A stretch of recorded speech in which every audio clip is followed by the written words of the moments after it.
Coming up next, the Bookening reads The Great Gatsby.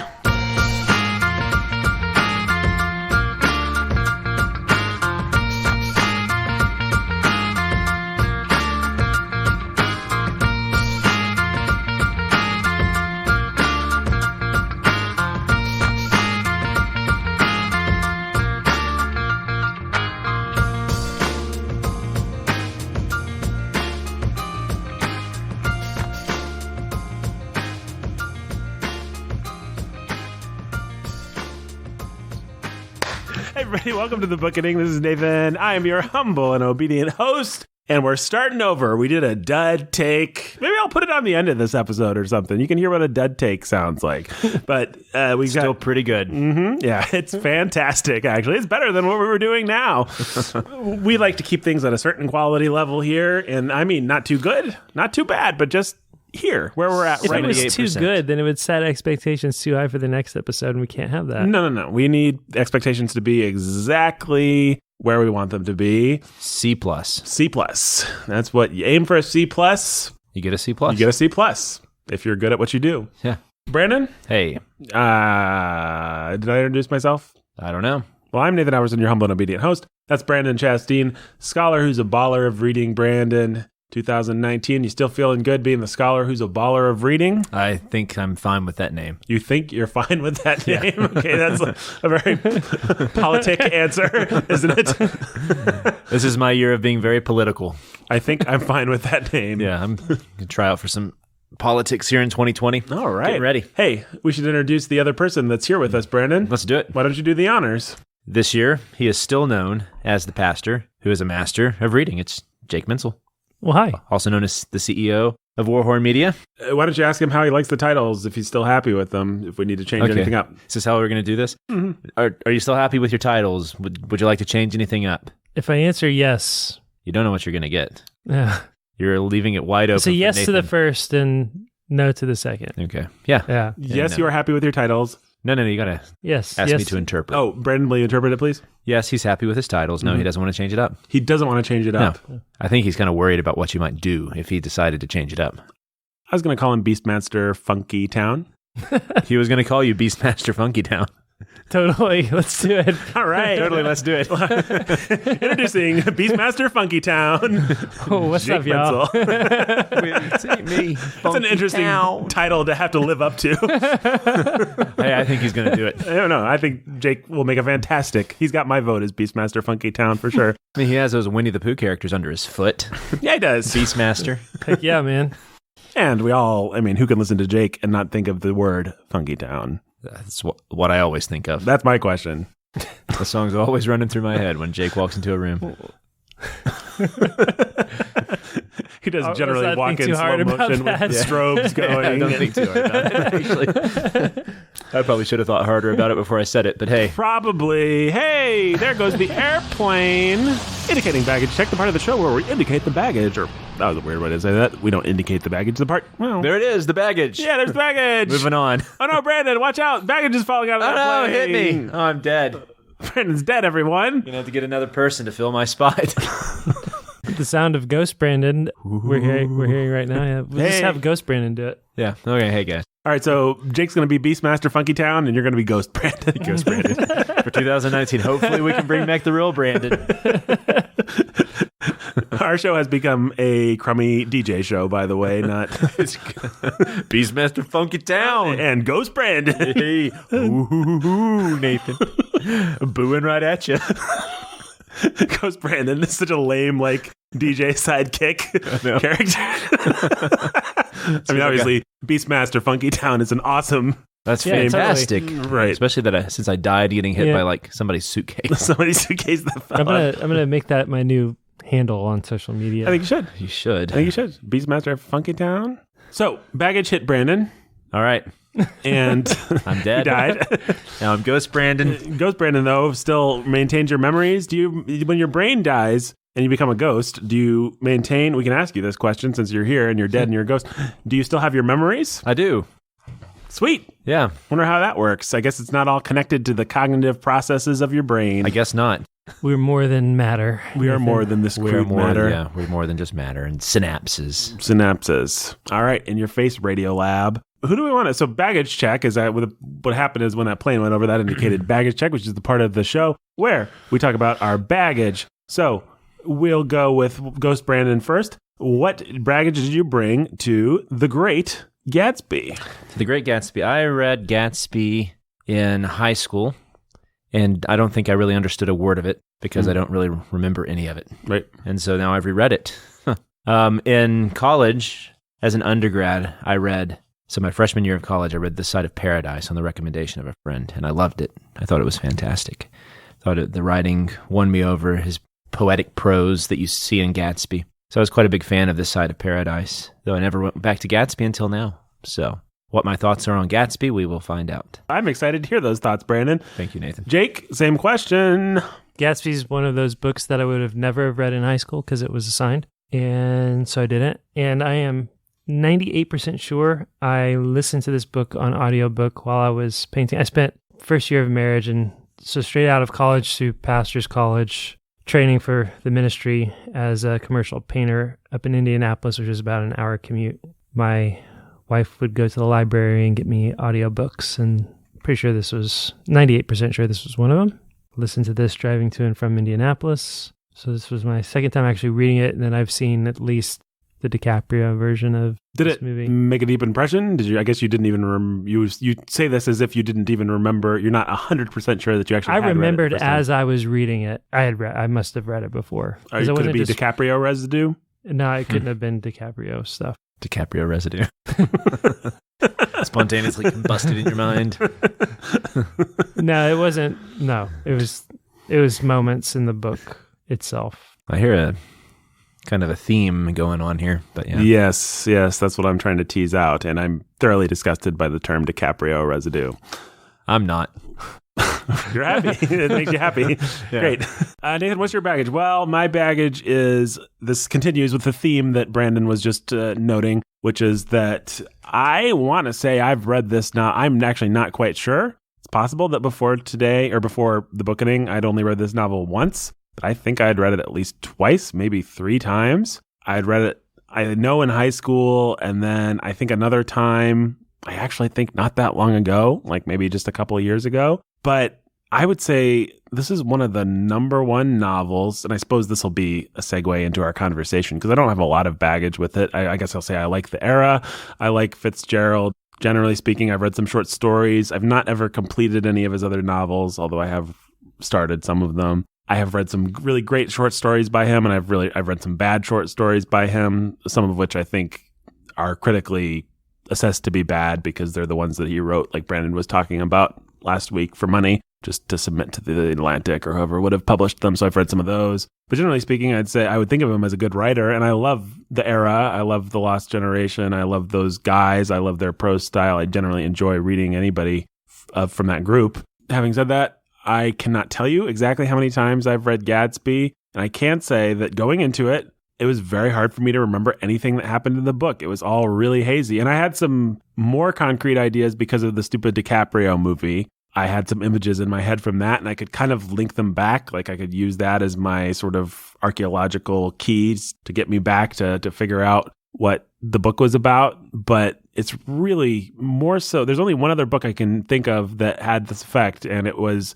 The Stranger by Camus. Is for whatever reason, I don't know if it was just the time I read it or whatever, but it's very hazy in my mind. Like, and it's not been that many years, you know. I mean, there's certain books that are hazy because I read them when I was 10, but Great Gatsby's not like that. I've read it a number of times, and yet for some reason it's never quite stuck. And yeah, so let's just answer that. Let's just get right into that to start with.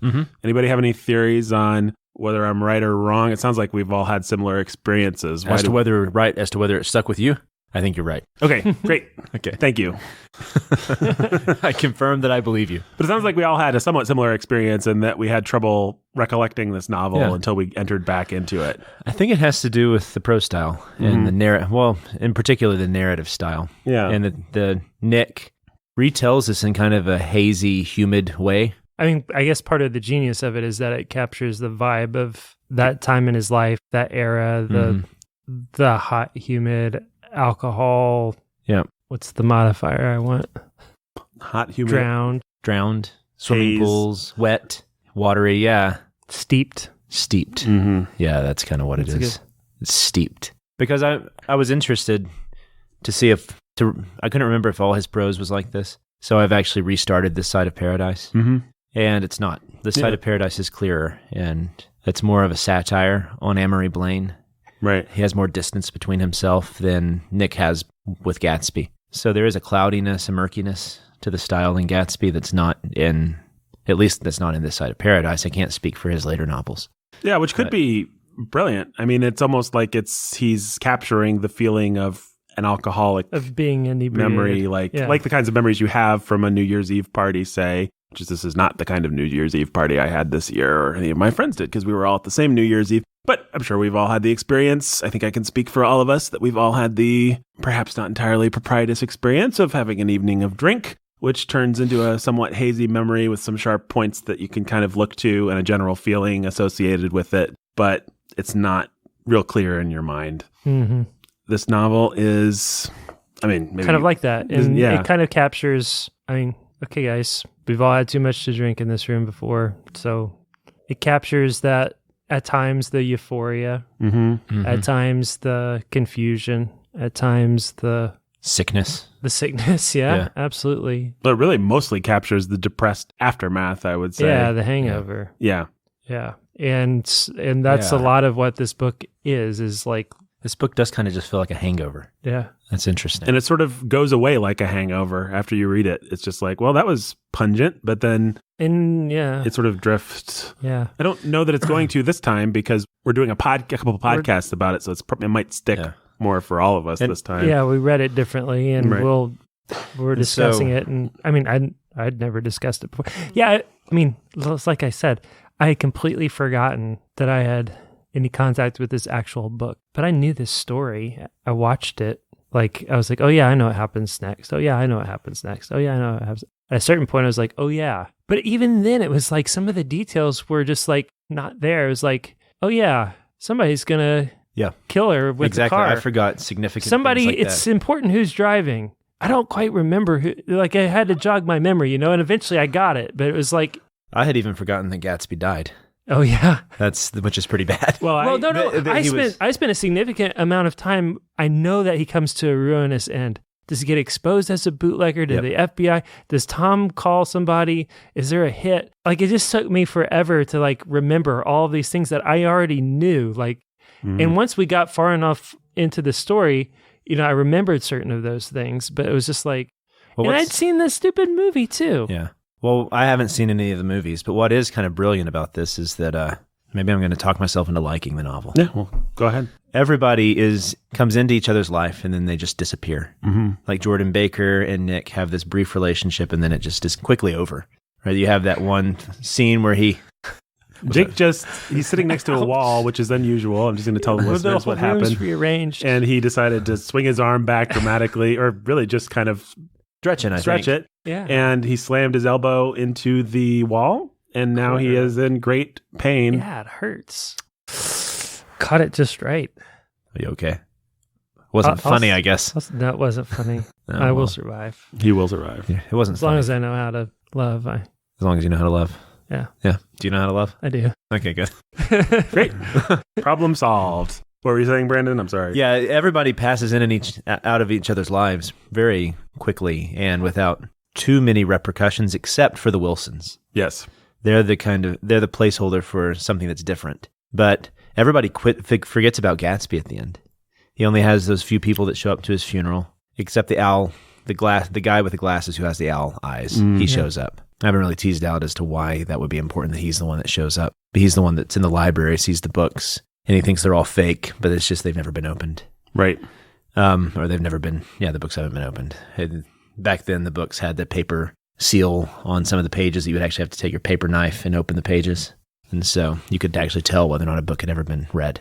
But yeah, Jordan Baker and Nick, they are quickly out of each other's life. They have a little bit of a brief flare-up, and then it's over. and Nick is just moving on. And so everything's forgotten. Even these intense relationships that you had are just quickly forgotten. It was almost like a novel about high school or something like that. Yeah, where they're just canon. these really intense things much that about felt adolescence. important at the time, and then they I mean, all I just know that melted Nick's into like, dissipation. But they're all in their 30. 30s, yeah. Yeah. Which Nick's is like 30, right? He's yeah. like he celebrates his 30th birthday That's towards right. the end of the book. So they're all our age, and yet they're having these. It feels like a story more about Arrested Development in its way. Well, I think it is to Yeah. an extent about Arrested Development. I think you have West Egg and East Egg. They both represent two sides of this coin that is very superficial. And You have Tom that's always been stuck, right after his last football victory. Yeah. That's when his life peaked. You have Gatsby who thinks his life peaked the second he met Daisy, and they both live in pursuit of this thing that they're that's this ideal. far in their past. Yeah. It's not the reality of their lives. And so the narrative style here actually is very similar to Wuthering Heights Interesting. in the sense that you're seeing the story through the eyes of a narrator who has had nothing to do with the story, really. So Nick, he is a part of the story, but it's really Gatsby and Daisy's story, and he's trying to tell it to us, but he's on the sidelines just like everyone else, and he's trying to figure it out. And for some reason, Gatsby has drawn him into his life, but you don't even know whether or not all of Nick's memories are reliable. Right. And I think you're supposed to question whether or not Nick's memories are completely reliable. Is he a drunk, and is he trying to glamorize anything for us, especially about Gatsby? We just, you don't know. Do we ever get to actually, maybe this is a tangential question, I'm not sure, but I don't feel like we ever actually really get to know Gatsby. Is he in fact still a cipher at the end of the book, or is he... I think he's still a cipher at the end of the book. He is. Because if we're talking about the book being hazy, it occurs to me that like Tom and Daisy aren't so hazy. No. The Myrtles, not the Myrtles, the Wilsons aren't so hazy, but Gatsby himself, the central figure, is elusive. Yeah. I don't know. I think if you're supposed to come away thinking about the mystique of Gatsby, I think that's not what... You know what I kept being reminded of? I kept being reminded of, what's his name? The hotel builder. Oh, Martin Dressler's guy. Martin Dressler. Yeah. Oh, yeah, it was I Martin am Dressler. thinking... What'd you say? I said Martin Dressler's guy, but it was Martin Dressler. It was Stephen written by Milhauser. Stephen Milhauser was the author, yeah. guy. Yeah, no, Thought the guy. Martin Dressler seems to be designed after the type that is Gatsby. I hadn't thought of that, but yeah, I think you're right. This, the whole idea of Martin Dressler as the American entrepreneur from this time period. I think it would have been fascinating to have read Gatsby before Dressler, and I think we would have made a lot of connections and seen a lot of parallels I think you're right. if we had done that. It occurs to me that it's Stephen Milhauser probably had to, sorry to anyone that doesn't remember or didn't read along with our Dressler episodes, but Stephen Milhauser had to make a conscious choice, didn't he, not to tell that story through a Nick Carraway kind of figure. Yeah, he like did. That's a weird choice actually in telling the story of a great man, to not have a sidekick or just be looking at it through someone's eyes. Yeah, is the usual way of telling this kind of epic tale. But even his narrative style, though, had some of that dreamy quality to it. It did. Of all the books that have this sort of golden haze over them, or I don't know if I'd say golden, maybe that's just the wrong cliche. Just but a haze. A haze. These are probably the two. Yeah, and we're both dealing with two people who they idealize everything they come into contact with, and they're able to then turn that into gold, into the American dream, but not really. And that works out with their women, and it works out with their business and their lives. Stephen Milhauser makes himself out of nothing. Right. He decides he's going to be something. You mean no? You're doing a reverse branding. Man, I just Reverse me. I'm going to blame you for it. Right. Blame me. Martin Dressler decides he's going to make himself out of nothing. Right. The self-made American entrepreneur type, pull himself up by his bootstraps, and he's got this sort of like idealized view of everything, and he's striving after some ideal. Mm-hmm. And what's interesting, it's almost like there's this moment in Gatsby where Carraway's explaining that Gatsby could have done something really great and really creative and really special, but he got fixated on Daisy. Right. And if he hadn't gotten fixated on everything, became then about Daisy. But if that had never happened, he could have done something. It's almost like Milhauser's telling this story of, okay, what if Gatsby never got fixated on Daisy? Right. Then what? And then it gets extraordinary and fantastical and Right. fun in that way. But they fixate on the idea and that ideal, and they daydream it, and they idealize it into something it can't ever possibly be. Dressler idealizes what's her face, whoever The sister, whatever is. her name is. Yeah. Yeah, and and that's what Gatsby does with Daisy, and that's what Gatsby does with everything. Well, and to a sense, I mean, Dressler does that also with his hotel. It ends up destroying him too, right? Right, yeah. Yeah. But that's interesting. And you said he idealizes. And with Gatsby, he idealizes Daisy. And he wants to go back to that point. Yeah. Where she never even was that person he had idealized in the first place. That's right. That's kind of the point of the book, is that no one who is ever who you want them to be or who you think they are. And Tom knew that. Yeah. For all of his stupidity and all of his faults, Tom knew Daisy. Mm-hmm. Mm-hmm. And Gatsby didn't know Daisy. Right. Yeah. Well, and I'm just going to go ahead and spoil my thoughts about that movie we're going to watch next week, the Leo DiCaprio movie. If anyone wants to, the dumb thing about that movie is that it makes Daisy into an awesome love interest instead of the shallow, manipulative, stupid. I mean, the whole point of Daisy in the book is that she's not worth it. She's just something he's created in her head. She's not actually. Yeah, she's a romantic ideal that he's created. Right. The movie actually gives into that romantic ideal. Maybe you guys won't agree, but that's why I didn't like the movie as impressive as it was in other areas. Really? Yeah. I mean, it's just a sad love story of two star-crossed lovers that cannot be, which has nothing to do with the novel in my humble opinion. No, that's not what the novel's about, yeah. But we'll see how we feel about it. Because you have that scene where Tom and Daisy are at the table in the kitchen together. You don't know what they're saying, but this is Nick who sees them. Yeah. This is after everything's happened, and they're obviously conspiring together. Mm-hmm. What does he say about them? They almost look like they're home or something, or they're. No, he says they almost look like they're conspiring. Is that what he says? That's actually what he says. Okay. Yeah. And they are conspiring. They're plotting Gatsby's ruin. You have to imagine. Tom is saying, here's what we'll do. And then you already know that you don't know at this point. You find out later that Tom had gone back and planted the. That had happened. Idea of Gatsby. That happened while they were. Yep. Before he got That's home. before the conspiracy. Yeah. So. Well, either way, even if he's just sweet talking her and she's okay with it, it still belies their basic selfish, them as people that just break things and don't care. Yeah, I mean, I think that on the one hand, there was a time when Daisy was completely into Gatsby. But even then, the novel makes it clear that part of what was attractive about her was that she wasn't. Right. But the fact that they were writing letters to each other all the way through the war. Yeah, I don't doubt. I mean, I wouldn't say that Daisy wasn't ever worth something, but she clearly made a choice at some point in her life to be the kind of woman that she is and to accept a high standard of living from Tom and to be indolent and to not care about her children and to live at the kind of dissipated lifestyle that she's living. She made a choice against whatever notions Gatsby thought she had. And he does not win her back from that. And she's never even really tempted. She was never actually in play. What she was angry. Yeah, maybe she would have had an affair with him. Nostalgic. Maybe she did. Or she did, yeah. But she's not leaving Tom. She and Tom were made for each other, basically, at this point. Yeah.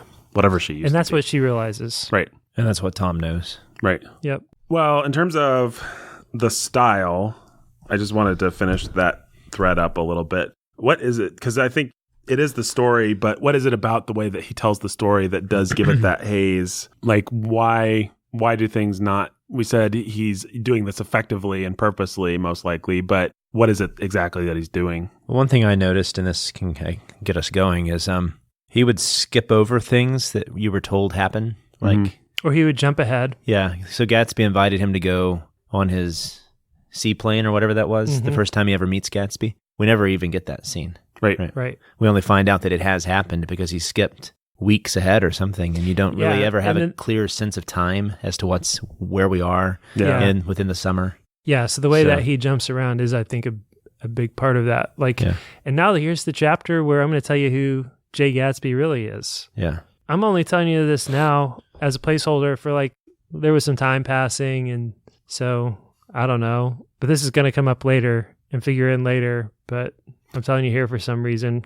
And then, then he's like, well, and this is the night when he told me about the thing. Mm-hmm.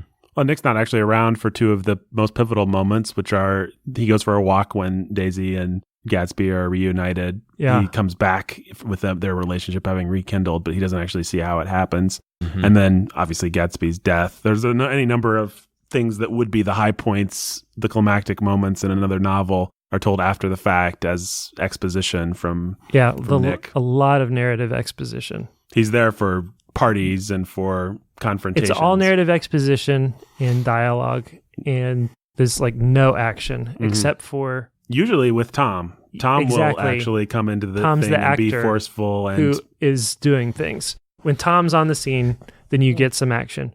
Outside of that, it's memorable. He just breaks that poor woman's nose with a deft, however he describes it. You just imagine him just making one little movement and suddenly her nose is gushing. Yep. It's pretty brutal stuff. yeah, and he's gonna charge up and be confrontational with Gatsby. Yeah. We're gonna see him driving. We're not gonna ever see what's going on in the other car where Tom's not. Right. Mm-hmm. Well, that's the other big climactic moment. Somebody dies, Daisy runs someone down, and we only hear about it after the fact. Yeah, you don't actually see it happen. Right.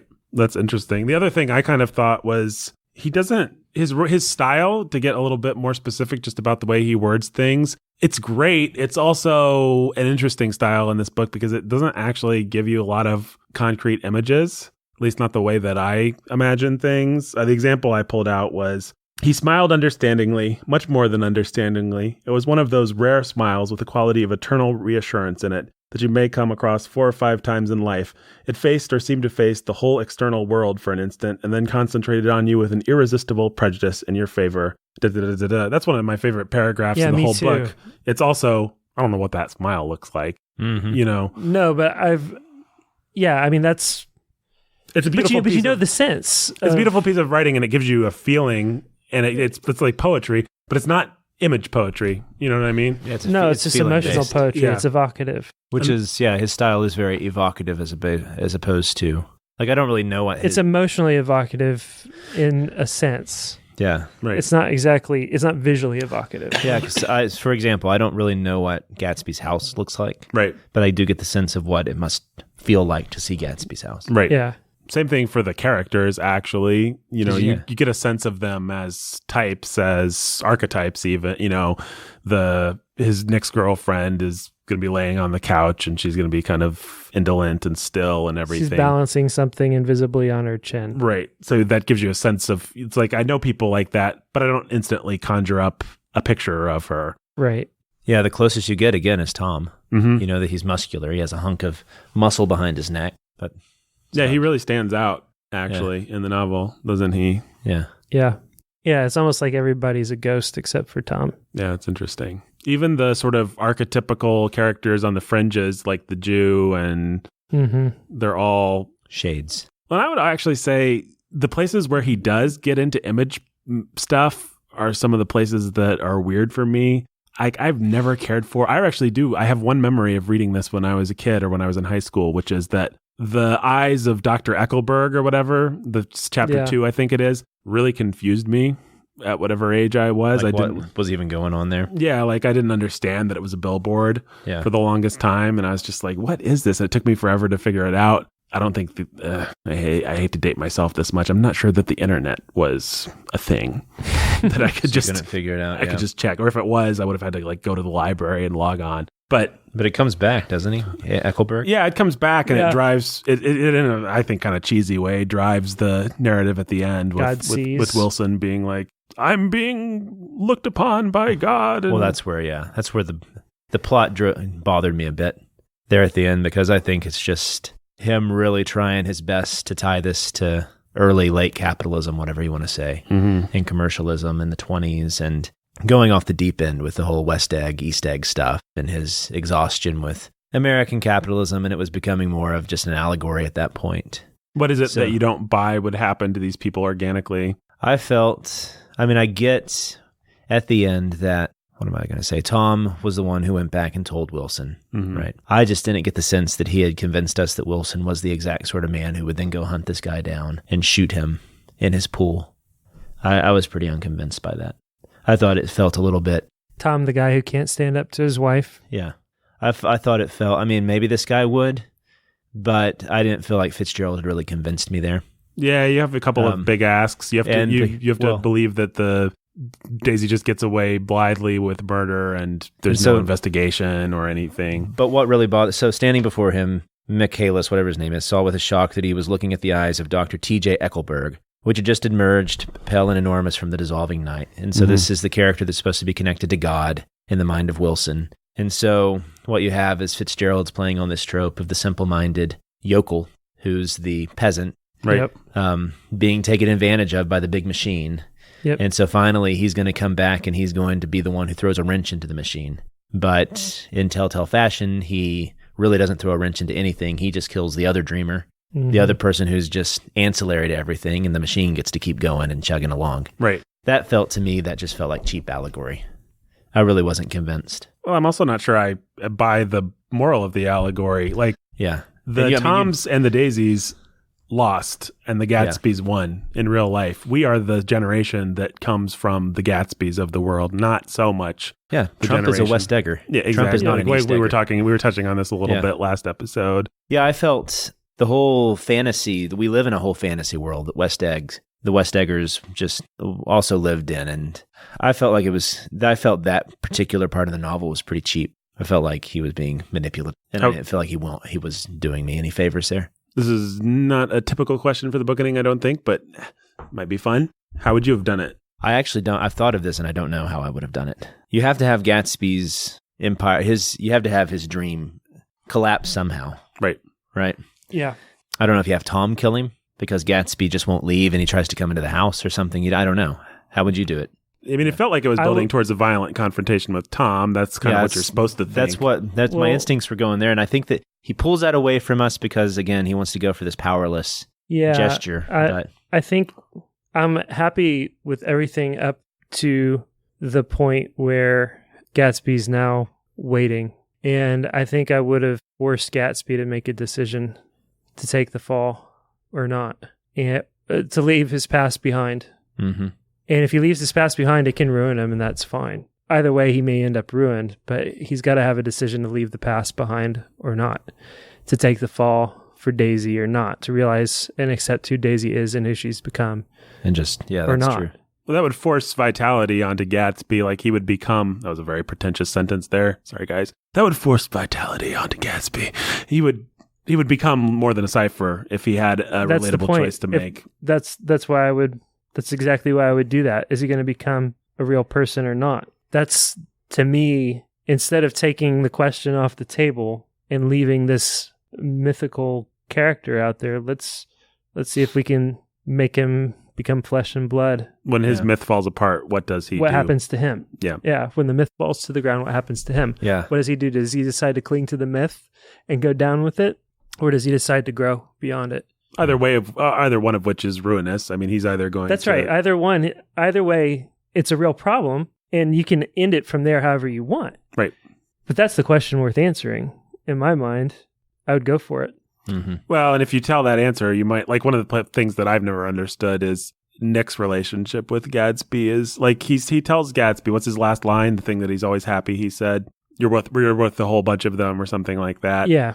Like, why does Gatsby inspire this in somebody? We never really know. He then turns around and says that it wasn't true. He never thought much of Gatsby. But he says he's always glad he said that. Like, it was heartfelt in the moment, at least. It may have been heartfelt in the moment, but I think more of the point was that he left a positive. Somebody said something nice to him, right, at the end of his life, when everybody he'd ever known was just a leech. They're a rotten crowd, I shouted across the lawn. You're worth the whole darn bunch put together.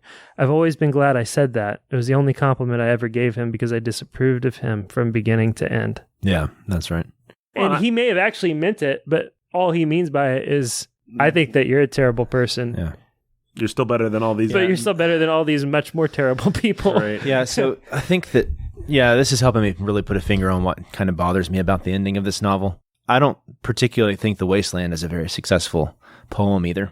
I know I used to love The Wasteland. I think it's fine, and I think it does a successful job of showing us what modernism thought about the world at the time. Right. And I think this is trying to do this sort of, he was a big fan of The Wasteland. For those who don't know The Wasteland, it's T.S. Eliot's, some think it's his best poem. It's where he largely took a bunch of excerpts and quotes from older literature, put them into this poem where the whole point was that modern man can no longer make sense of the world rationally. It's all broken up and in ruins. And that we're left with art, we're left with trying to shape and make some sort of sense out of the world through art and philosophy. And you can see the same sort of thing here with Gatsby. Gatsby is the attempt at the American dream, and he's trying to show that it's impossible to even know what the dream is, because the dream is killed and fades. Who knows what it is? You have all these other people trying to make sense of Gatsby. Wilson, even in the end, doesn't understand Gatsby because he kills Gatsby, and he's the wrong person. Right. He wasn't supposed to kill Gatsby. He was supposed to kill Tom. So I get what he's trying to do there. It just feels like a cheap way to treat the story. I think he wanted to go for an allegory, but he didn't do the work to convince me this was allegorical in the beginning. Yeah. This was Nick's attempt to tell this story. It was close to a Deus Ex Machina, I suppose. Yeah, it just feels a little arbitrary. And like if Tom, it would be stupid, for example, it would be too obvious if Tom just murdered Gatsby and it was just like, you see, the rich feed on the... Yeah. And they don't let you, but at least the point, there'd be a kind of clarity to that. But if you wanted the ambiguity, you let even Gatsby's, like Jake's saying, you let Gatsby's attempt at being Gatsby die. Right. I mean, maybe it's not a better novel for that, but it's something that's striving for some... But at least it's some not moral clarity, as you put it, or whatever. But at least it's not this cheap literary device of just trying to force your narrative to do something that it... And so then he starts making it where George is suspecting his wife and he's getting sick. And you're just like, who is George? He's starting to seem just like a tool as opposed to an actual character. Mm-hmm. Right? I mean, I'm sure there are plenty of people out there that disagree with this take on it, but I was frustrated by that, largely because a lot of modernism and their attempts to twist things to make their message, to defend their message just frustrates me.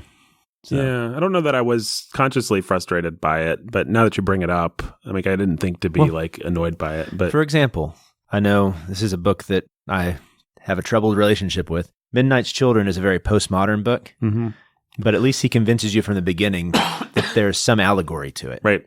And so at the end, when it becomes very allegorical, it pays off. Right. He's earned it. Mm-hmm. Mm-hmm. Gatsby doesn't really do that work.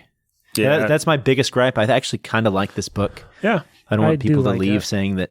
I mean, I actually like this book a lot. Yeah. I think Fitzgerald's a fantastic writer.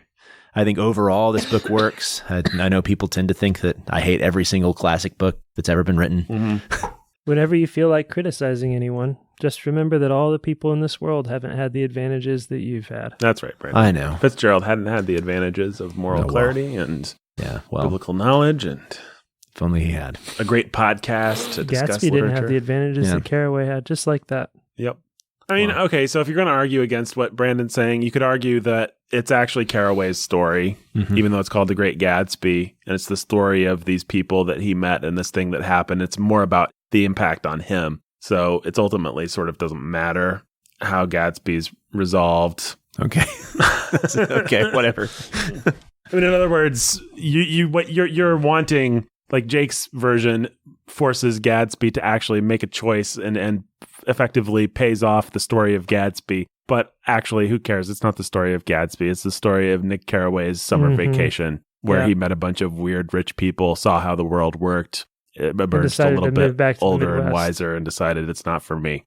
I'm still not saying the ending's great, but from that point of view, from that vantage point, it's more excusable because... It doesn't really matter. It's not Gatsby's story. He really is just a cipher, and intentionally so. If that's the case, then I would have been fine with just even more ambiguity. Like you have that section, that really actually beautiful section where he's talking about his Midwest. Yeah. It's one of my favorite parts. That's my Middle West, not the weed or the prairies or the lost Swede towns, but the thrilling returning trains of my youth and the street lamps and sleigh bells in the frosty dark and the shadows of holly wreaths thrown by lighted windows on the snow. That's actually where he does kind of get very concrete with his imagery. Yes. It is very... because the Midwest is what's concrete for Nick Carraway. Yeah.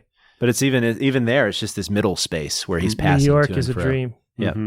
Yeah, that's right. I think how it would have been better is had he just heard these things, hadn't actually been there to see it.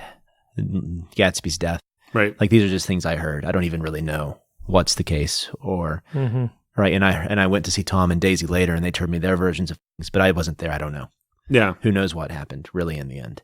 I think that would have actually put a nicer bow on it and probably made the case he was trying to make a little stronger. More ambiguity or less ambiguity could have solved the problems and made a different but stronger novel. Instead, it's kind of a middle ground. Yeah. Is what I hear you saying. And I think I may agree with you. Yeah. I mean, I don't know. It's The Great Gatsby. It's kind of silly to talk about changing it. I felt a little self-conscious bringing up the question of what. Well, yeah. Yeah. And I only tried to answer it from point of view of if I were telling a story. Right, what would you do? About this type of character, what would I do? And the fact is, you also wouldn't have Fitzgerald's shortcomings and his strengths, and Yeah, that's right. fair enough point there. But I'm not trying to undermine. There'd your probably point. be an octopus in there somewhere. There would be an octopus. There would be an I can almost octopus, guarantee it. and so. but I think I've made the point before that there's no reason to approach texts like this like we do the Bible. They're not sacred. They are part of the canon. Right. But still, nobody is saying that Fitzgerald was a genius to such an extent that everything he wrote was perfect, right? And that's the way that people tend to approach. And I know this is one of my soapboxes, but that's the way that people tend to approach literature, as though every word that has ever been written that we see as part of the canon is now sacred text. And how dare you question Fitzgerald ending the novel this way? Right. Right. You're like, how dare I? Well, because I happen to be a lover of novels and I question plenty of things that authors do. It's called reading actively and with discernment. I Yes. question I the don't ending of Anna appreciate it Karenina. if I don't Yeah. actually engage it. I don't particularly like the ending of Anna Karenina. I still think it's the greatest novel ever written. Yeah. Yep. No, I'm with you. I was taking the long devil's advocate route around to agreeing with you there. I wasn't actually trying to step on your point, even though And if it makes people feel like better, was. I would say these things to Fitzgerald's face, and I would say these things to Tolstoy's face. Yeah. And actually, I've dug up his grate, and his skull is right outside. I am a ghost, so I can just go. Let's go to his... Where's he haunting? Probably. Yeah. Okay. Hello, Right, Brandon. some- This is I, the ghost of Train station. Something. Fitzgerald. Hello, old chum. Hey, Fitzgerald. I hear you have some things to say about my cracking good novel. Oh boy. Yes, I talk like a crappy stereotype of Old sport. a rummy tum Rummy Tum Tiger. tugger. You're about to read us something. I'm going to jump off this ridiculous bit right now, folks. Can I go to the bathroom before you ask your next question? Yes. Well, Brandon, Jake's ran to the bathroom is what happened. And so why don't we take this opportunity to do donor shout-outs real quick? Let's do it. This is going to be like the fastest, most efficient donor shout-out ever. This is exactly what certain people want. Yeah, I've that's exactly come what to certain find. people want. And the Immortal Chelsea, Muriel Chelsea. Nathan Kitchen, Nathan not me, Nathan, not Nathan. Jimmy Beeman, Little Annie Oakley, Jimmy Beam and Little Annie Oakley. Lily of the Valley, Lily of the Valley. Andrew Ness with the Lovebird, Little Andrew Ness with the Babies, Lovebird. various babies, Little babies, berry babies. Berry Jenny babies. Z, the inscrutable Jenny Z, The inscrutable Jenny Z. Robert and Rhonda the Lovebirds, Robert and Rhonda the Lovebirds. John and Jill and Little Baby Max, John and Jill and Little Baby Mac. They don't have a special appellation, do they? Sherlock John. Sherlock John. Yes, I like that. Sherlock John, Watson Jill, and Little Baby Max. The Keith Master. Keith Master. David's Mighty Men Trucking. David Might have been trucking. All your trucking needs, folks. All the trucking needs. My folks. beloved Mother Beth. Nathan's beloved Mother Beth. The incandescent Meredith. The incandescent The Meredith. future Mrs. Alberson. I Future love Mrs. Alberson. I love it too. it. Oh, Joanna, the strong and bold and righteous and mighty. Joanna, the strong and bold and righteous and mighty. Or Johanna, perhaps? Johanna. She told us this, but I'm not Johannesburg. remembering it right off the- Johannesburg. Oh, wait, no.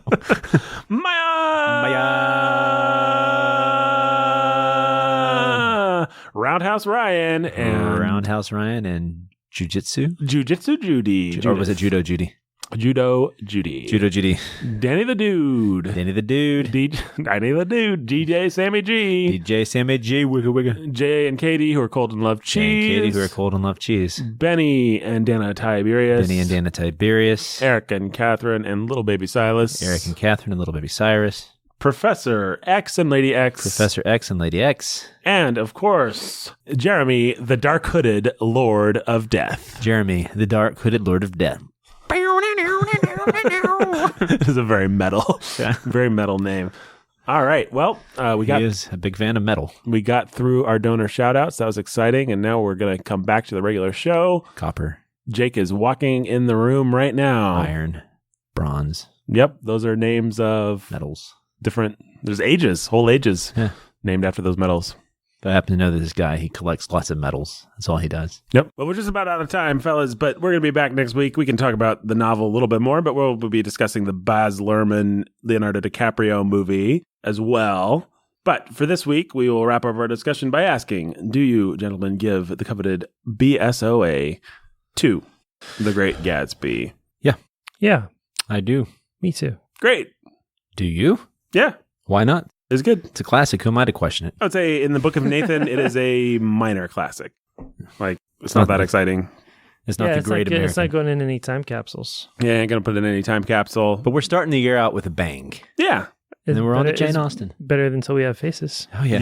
Yeah. That's how we started it last year. I forgot that's been a year now since we had our infamous take on C.S. Lewis. Yep. If people want to hear one of our more infamous episodes, they can listen to Till We Have Faces. And if you've ever heard us make fun of, in fact, I suggest that you do. I suggest that you listen to our Winnie the Pooh episode. I suggest that you listen to our Till We Have Faces episodes, because you will get a lot of context of things that you will hear us talk flippantly about and make fun of in other episodes. And you may be like, why do these guys hate C.S. Lewis? Why do they hate A.A. Milne? Well, we don't, but you got to listen to the whole episodes to get a bunch of like... Well, if you actually listen to the episode on A.A. Milne, you'll be like, what's the big deal?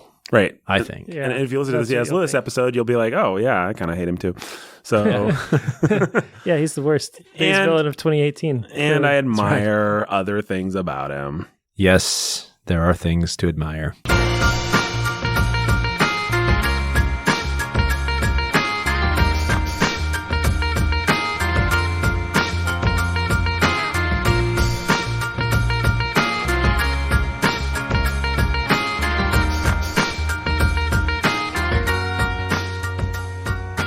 Bookening was written and produced by me, Nathan Albertson, performed by Brandon, Jake, and me. And you can go to patreon.com/thebookening to support us. You can go to Apple or wherever you listen to your podcast to leave us a nice review, which Brandon's going to dictate for you now. Oh, am I? Mm-hmm.